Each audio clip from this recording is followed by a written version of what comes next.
স্বামী স্ত্রী উভয়ের যৌনশক্তি, ঘনিষ্ঠতা ও সন্তুষ্টি বাড়ানো এটি মূলত জীবনযাপন, মানসিক প্রস্তুতি, দাম্পত্য যোগাযোগ ও শারীরিক সুস্থতার উপর নির্ভর করে। এখানে ধাপে ধাপে নিরাপদ, বৈজ্ঞানিক ও বাস্তবসম্মত কৌশল দেওয়া হল। ১.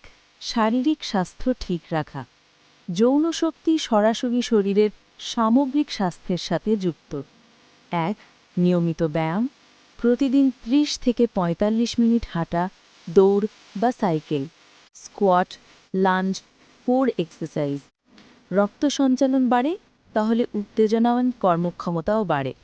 পুরুষদের ক্ষেত্রে ইরেকশন ভালো হয়, নারীদের ক্ষেত্রে লুব্রিকেশন ও উত্তেজনা বাড়ে। ২. পর্যাপ্ত ঘুম। ৭-৮ ঘন্টা না ঘুমলে হরমোন কমে যায়। টেস্টোস্টেরন পুরুষ, ইস্ট্রোজেন নারী কমে গেলে যৌন ইচ্ছা ও শক্তি কমে। ৩. স্বাস্থ্যকর খাদ্যাভ্যাস। যেসব খাবার যৌন শক্তি বাড়াতে সাহায্য করে: বাদাম, কাজু বাদাম, ডিম, কলা, খেজুর, ওটস, ভিটামিন ই সমৃদ্ধ খাবার, আমন্ড, সূর্যমুখী বীজ, মধু, মাছ, ওমেগা 3। সব এড়াতে হবে। অতিরিক্ত তেল মশলা, ধূমপান, অতিরিক্ত অ্যালকোহল, অতিরিক্ত জাঙ্ক ফুড এগুলো রক্তনালী সংকুচিত করে, যৌন শক্তি কমায়। ২. মানসিক প্রস্তুতি ও স্ট্রেস নিয়ন্ত্রণ। যৌন দুর্বলতার বড় কারণ স্ট্রেস, মানসিক চাপ ও দাম্পত্য দূরত্ব। ১. স্ট্রেস কমানোর উপায়: গভীর শ্বাস-প্রশ্বাস, মেডিটেশন, হালকা যোগব্যায়াম, প্রতিদিন ১০ থেকে ১৫ মিনিট দুজনের ব্যক্তিগত কথা বলা। ২. দাম্পত্য সম্পর্কে নিরাপত্তা, জোর জবরদস্তি নয়, সঙ্গীর ইচ্ছা ও মানসিক অবস্থা বুঝে চলা। একে অপরকে ভালোবাসা, আলিঙ্গন, স্পর্শ এগুলো যৌন ইচ্ছা বাড়ায়। ৩. পারস্পরিক যোগাযোগ। যে দম্পতির মধ্যে কথাবার্তা খোলামেলা, তাদের যৌন জীবন ভালো থাকে। কি নিয়ে কথা বলবেন? কি পছন্দ বা অপছন্দ? কোন সময়ে আপনাদের দুজনের জন্য সবচেয়ে ভালো? নতুন কিছু চেষ্টা করতে ইচ্ছুক কিনা? আগের সমস্যাগুলো কি ছিল?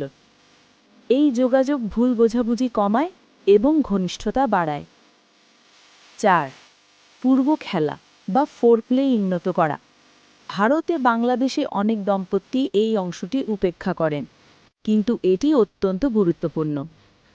ভালো ফোরপ্লের কৌশল: আলিঙ্গন ও চুম্বন, হালকা মাসাজ, স্পর্শের মাধ্যমে উত্তেজনা বৃদ্ধি, সঙ্গী সংবেদনশীল জায়গাগুলো ধীরে ধীরে উত্তেজিত করা।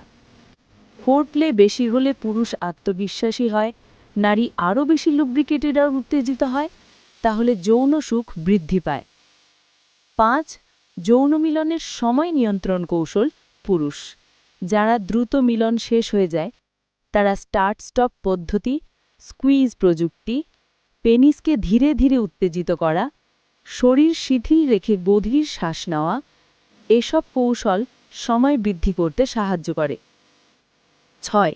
নারীদের উত্তেজনা বাড়ানোর কৌশল: সময় নিয়ে ফোরপ্লে করা, ক্লাইটোরাল স্টিমুলেশন, ধীরে গতিতে শুরু, নিজস্ব লুব্রিকেশন কম হলে পানি ভিত্তিক লুব্রিক্যান্টস ব্যবহার করা, শ্বাস প্রশ্বাসের সাথে তাল মিলিয়ে নড়াচড়া করা। ৭. কিছু কার্যকর পজিশন যেগুলো উভয়ের জন্য আরামদায়ক ও উত্তেজনাপূর্ণ। মিশনারি, আরামদায়ক, যোগাযোগ বেশি। ওমেন অন টপ, নারীর নিয়ন্ত্রণ বাড়ে। সাইডলাইন, বয়স্ক বা ক্লান্ত দম্পতির জন্য উপযোগী। ডগি, গভীর প্রবেশ কিন্তু ধীরে শুরু করা উচিত। ৮. ভুল ধারণা এড়িয়ে চলা। অতিরিক্ত ভিডিও দেখা যৌন শক্তি কমাতে পারে। ওটিসি, যৌন শক্তি বাড়ানোর ওষুধ, বিপজ্জনক হতে পারে। অন্যের সাথে তুলনা করা ঠিক নয়। বয়স বাড়লে যৌন ইচ্ছা কমতেই পারে, এটি স্বাভাবিক। ৯. কখন ডাক্তার দেখাবেন? যদি পুরুষের ধারাবাহিক ইরেকশন সমস্যা থাকে, নারীর বেদনাদায়ক যৌন মিলন, দীর্ঘদিন যৌন ইচ্ছা একদম না থাকা, ডায়াবেটিস বা উচ্চ রক্তচাপ বা হরমোন সমস্যা থাকে, তবে চিকিৎসকের পরামর্শ জরুরি। ৩. সংক্ষেপে, স্বামী স্ত্রীর যৌন শক্তি বাড়ে যখন শরীর সুস্থ, মন শান্ত, দাম্পত্য যোগাযোগ ভালো, পর্যাপ্ত ফোরপ্লে, সঙ্গীর প্রতি সম্মান ও ভালোবাসা, স্বাস্থ্যকর খাবার এবং নিয়মিত ব্যায়াম। আমন হেলথ টিপস পেতে সাবস্ক্রাইব করুন। ভিডিওটি ভালো লাগলে লাইক, শেয়ার, কমেন্ট করুন।